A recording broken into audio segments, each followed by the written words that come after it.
Haybay ug sa tanang mga naminaw karon. Mo-share lang ko sa kuang experience aning mga horror nga panghitabo sa kuang kinabuhi. 35 years old na ko karon ug kaning akong kaagi ato pang 16 years old ko. Akong mama naka-decide nga mag-boarding house ko kauban sa kuang sister. Itago lang nato siya sa pangalan nga Vel. Kaya mong balay kay mga 40 minutes gikan sa muang eskwela. Kapoy kaayo ang biyahe. Kani nga muang boarding house medyo duol ra sa eskwelahan. Wala ko anang mga third eye ug unsa pa na niya. Ordinary girl ra ko with average look. Tawagan lang ko sa pangalan nga Sumoto. Nga niabot na mi sa boarding house. Ang boarding house di ay kay luma na gyud tan-awon ang design niya. Mura pag pangkastila sa unang panahon. Gidala na namo ang gamit padulong sa sulod. Buotan man pod ang landlady. Hayahaming gi-orient sa rules. Daghan-daghan sa to. Kani among silbi landlady, giabangan lang niya ang whole apartment ug iyasad nga giperantahan sa mga estudyante. Dili gid siya ang tagihan. Kaning boarding house, mga 50s pa ni. Dili ni originally nga boarding house, but balay daw ni sa Kastila sa una. Gi-renovate lang o gibaligya. Sa first floor, kaya wala na ibakante. O ang second floor sa. Ang vacant na lang kay ang third floor, room 2. So misaka na mi. Ngit-ngit ang agianan. O kahoy ang hagdanan. Pag-abot mo sa third floor, na ay duha kwarto ang room 2. At tubangan ana ang kalsada na o medyo hayag-hayag. Dako ang room 1. Unom ka boarders ang nag-occupy dito. Nindot unta dito, pero puno na. Sumoto, nga giabri na sa landlady ang room 2. Bugnaw kayo ang hangin ang misugat namo. Kanang manglupad imuhang buhok. Nayupat ka bed. Nami kauban sa room 2 ka po. Pero ato nga time, wala pa sila. Dagko ang bintana. Kanang kinaraan bitaw nga slide window nga kahoy. Kakahuyan ang likod, nga kita kayo sa bintana. Ug ang atbang naa didto ang Provincial Hospital Building, pero layo-layo ra, kay daghan mang kahoy. Bag-o man pudtog pintal to nga room, ug naay ceiling fan, ug CR. Ani nga time, nice na kaayo kung naay own CR ang kwarto. So kung nahuna, nindot ni kay dili nakamunaw. Pero gloomy kayo ang kwarto. Kanang bugnaw kayong hangin ug walay init nga mosulod kay puno magkahoy ang atbang. Ningon ang landlady nga sige ma'am, pag-arrange na mo diha kay mo naog sa ako. Ningon ako mama nga sige, mosunod ra ko para sa bayan. Then mingon ako mama nako nga Daisal, Vel, i-arrange na inyong gamit kay isulod anang cabinet nga bakante kay mo naog sa ko. Kay hiyon kay ko ato og niadto ko sa CR. Kanang duol na kayo ko sa door, gimata-mata gyud ko busy. Kanang dagko nga busy nga ihikot sa bahay. Ingon ana. Paglison ako sa door na lock diay. Ningon ko nga, te, murag lock ng CR. Nangutana pa si Ate Vel nga di ba jud ako no maabre. Nito bago oo. Dahil ni dool siya og galit og niingon nga, alangan, naman ay padlak o, nabuta na ka. Nito bago nga, naipadlak, wala gina ganina paglantaw na ako. As in wala. Tubag akong ate nga, na, unsa day na, tarong diha eh. Pero sa tinuod lang gyud wala gito'y padlak ganina nga ako ang nakita. Wala na lang tanan ko giabri ang doorknob kung kita kog padlak. Pero wala jud ko kita ganiya. Basin pod siguro na malikmatar ako, samot naggimata-mata ko bisig. Sa moto, nga wala magtugay na nanghid na si mama nga muli na. First year college akong ate aningita. Butan na gyud siya. Mong salig ra kaayo akong mama. Ngun akong mama, sel og vel. Ayaw mo pag-away ha. Pagtarong mo dere og mag-ampo mo pero. Nay Rosario, ipili na ko ni. Pag-amping mo dere. Sa ko dili ko ganahan jud unta mo layo ni mama. Mo nang nakahilak jud ko ato. Pero na si mama, kung dili ko kagwanta, moli lang ko sa balay. Ako ara jud untang ate ato ang ipabort ni mama. Pero para sad nga na siya kauban, gikuyog na lang. Ang tuyo lang ato nga mo ang pagboard para na ami mabutangan sa mong gamit. Ug kung naay activities akong ate, didto may matulog. Sumoto. Nga Domingo man to sa hapon. Kami ni ate kay nagsilig-silihig mi og arrange. Ambot biag yun nga ma-distract yun ko nga magtanaw sa CR. Pero wala arato sa kuha. Taod-taod ni abot amang boardmate. Si Ate RR o si Ate SS. Og nag-ila-ila minila. Istorya-istorya sila ni ate. Og dili po dahi sila gahigdaan dere. Og usahay ra daw kung kailangan. Mga friendly raman sad sila. Nagka-vibes dayon sila ni ate. Hangtod sa miabot ng gabi, nagkasinabot sila nga magpalit og barbecue. Nagdungag sila daan og ganon. Ang gamit pa namo ato sa una kay kanang stove bitaw nga naay pabelo nga green gani ang bulan. Sa moto nga nagtagad-tagad mi nga maluto. Nang si Ate RR, Sal, ayaw sigig hilom-hilom diha ka ba? Basin matripan ka. Hani katawar sad ko, bisan wala ko kasabot. Ingon pa yun si Ate SS nga, bitaw, maora ba na'y ganahan o no ko niya. Nagtanga ra ko kay wala ko'y idea unsa ilahang gipangin. Kung ate kay medyo nagwonder na siya. Ingon si Ate Vel, tingog sa diasal. So unahuna na ako, magtirang ko nila nga mga magulang kay nako sila. Murag lain sad ba. Sumoto nga namalit na sila barbecue.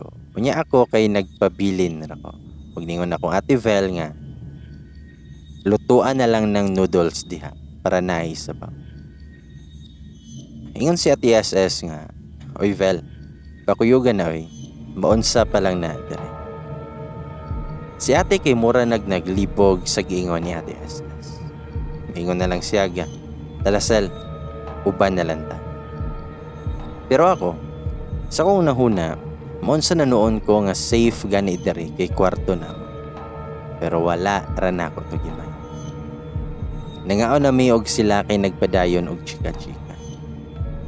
Dayon ang atbang sa CR kay ako ading bed. Kada siplat-siplat na ko sa kong mata.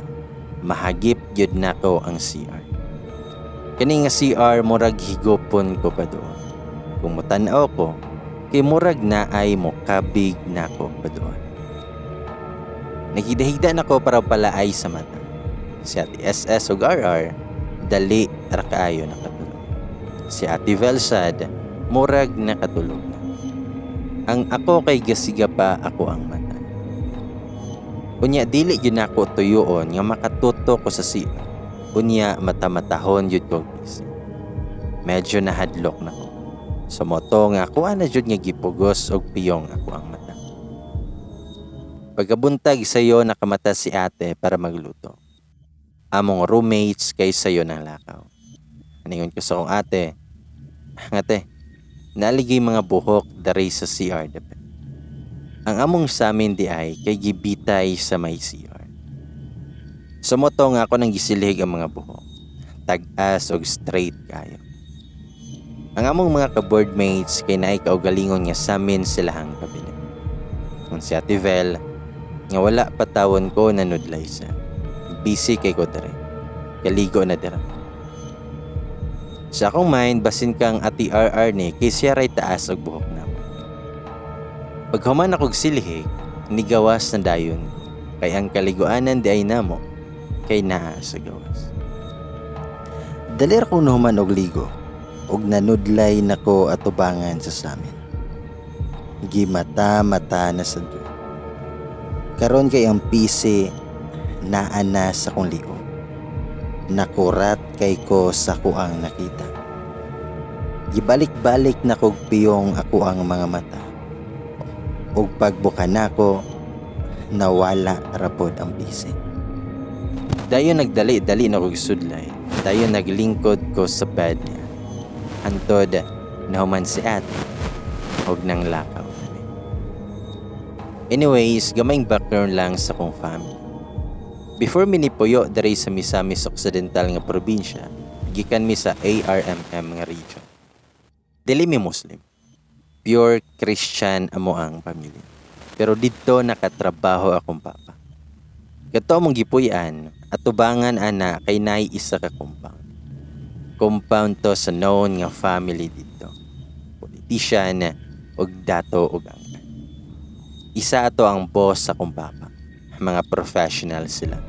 Nay doktor, lawyer, police, businessman ug uban pa. Isa sa igsoon ni papa kay si Sir Ansel. Si Sir Ansel isa ka businessman nga nay asawa ug duha ka anak. Nagedad siya 35 atong panahon. Medyo nagka-close gyud mi atong pamilyaha kay daghan man sad nga bata dito.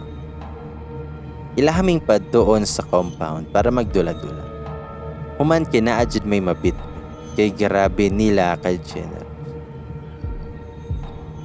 Pero human 5 ka tuig na ni-offer ni Papa nga vacant na position sa LGU diri sa Misop. Mao ang gipili ni Papa para duol may sa kong apuhan ug mga paryente. So mao to.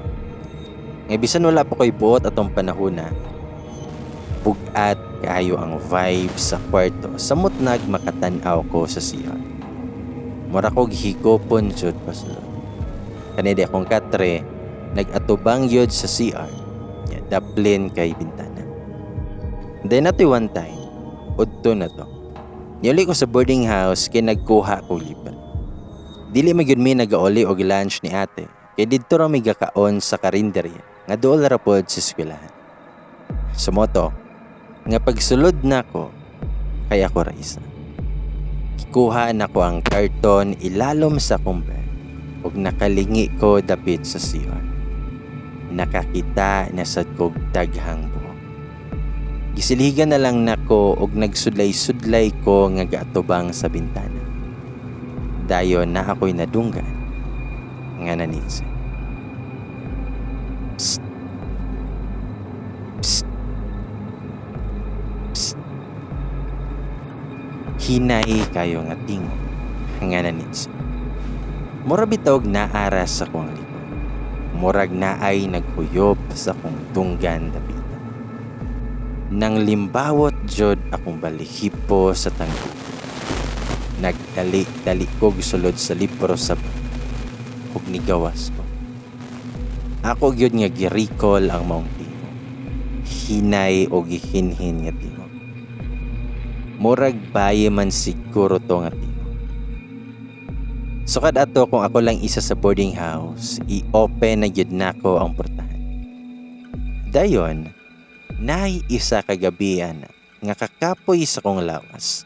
Grabe kayo kong tulog. Nahinanok kayo ko. Nagdamgo pa jud ko. Nga sa kong damgo, nadaw ko sa kakahuyan nga atubangan nga naa sa mong kwarto. Na isa ka babae nga nagsulay-sudlay siyang buhok.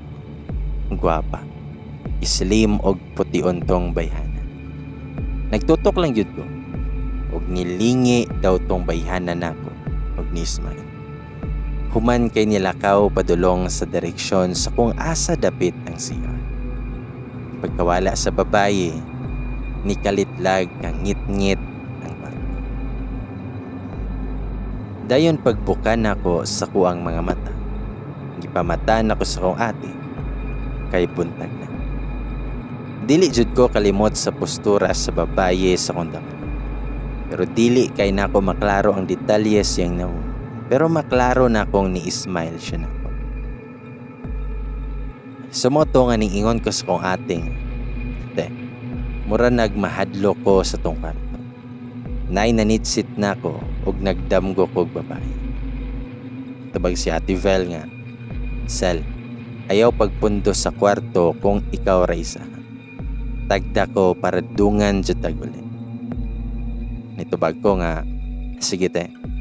Wala na lang sad ko nangutana kung nakabati ba siya lain sa kwarto. Basta ni sunod ra ko sa iyang giingon.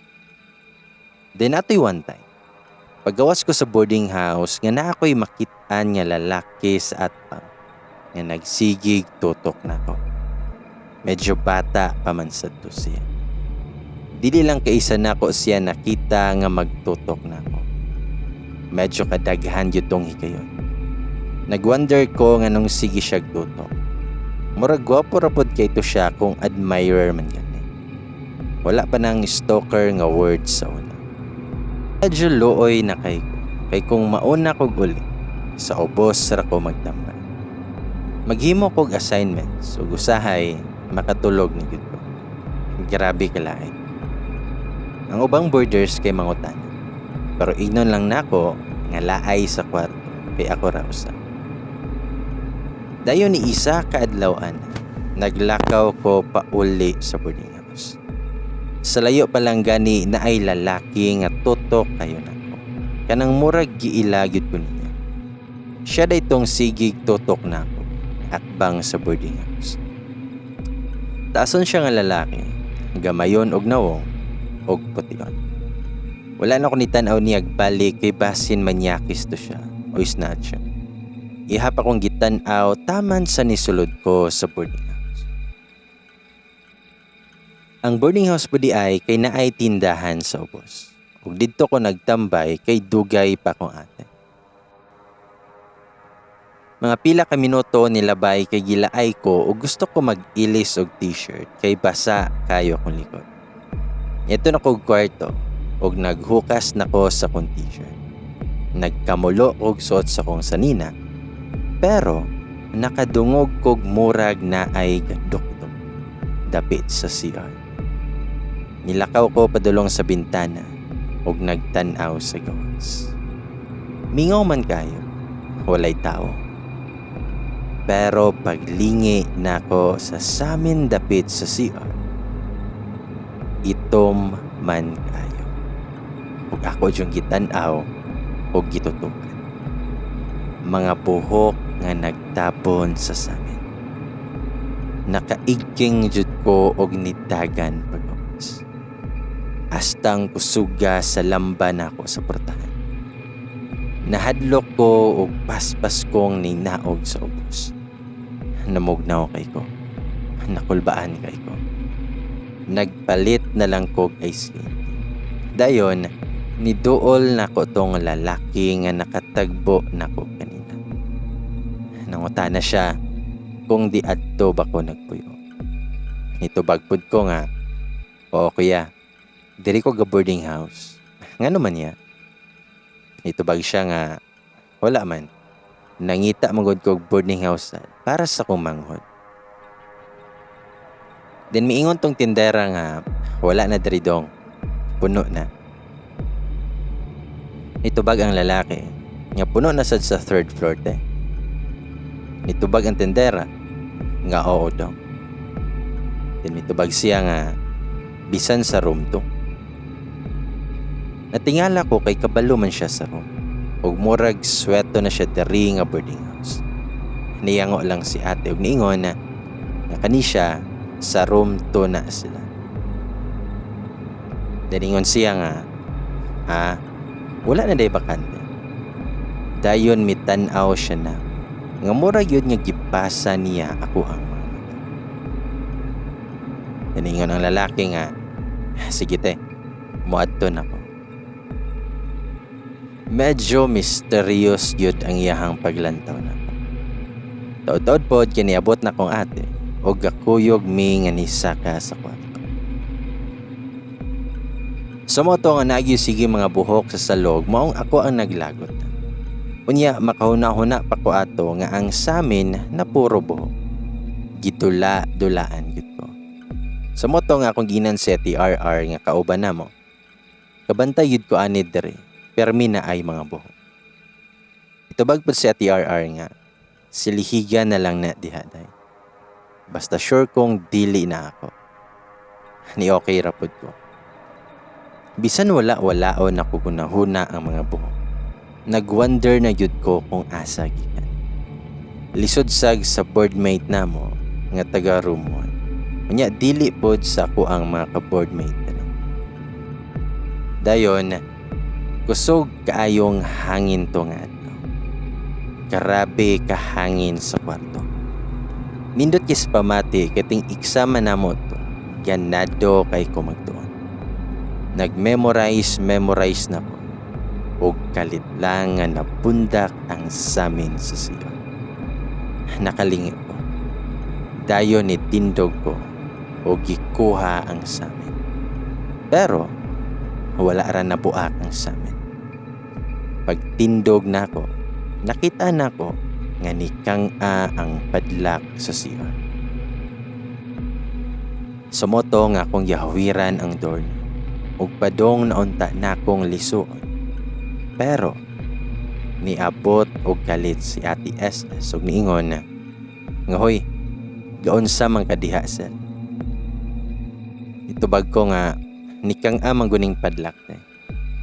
Nitubag siya nga hawa di asel basin unsa na imuhang makita. Ni okay rapod ko. Dili na yud ko mahimutang aning akong nabatian sa mga room. Balisa kay ko. Si Ate RR ug Ate SS nga kauban na mo sa room, ang istorya nila kay murag na ay pala. Imposible kaayo nga wala sad sila'y nabatian. Sumoto. Nga acquaintance party to nilang Ate Vel sa school. Kay hadlok na yun kaayo mag-inusara sa kwarto. Sa sala ko sa opos nagtampay. Nagtanaw ko game show uban sa mga board games. Kanabitang paraffol sa una sa mga sigats. Dugay to na human ug nag-inanay nagkawalang.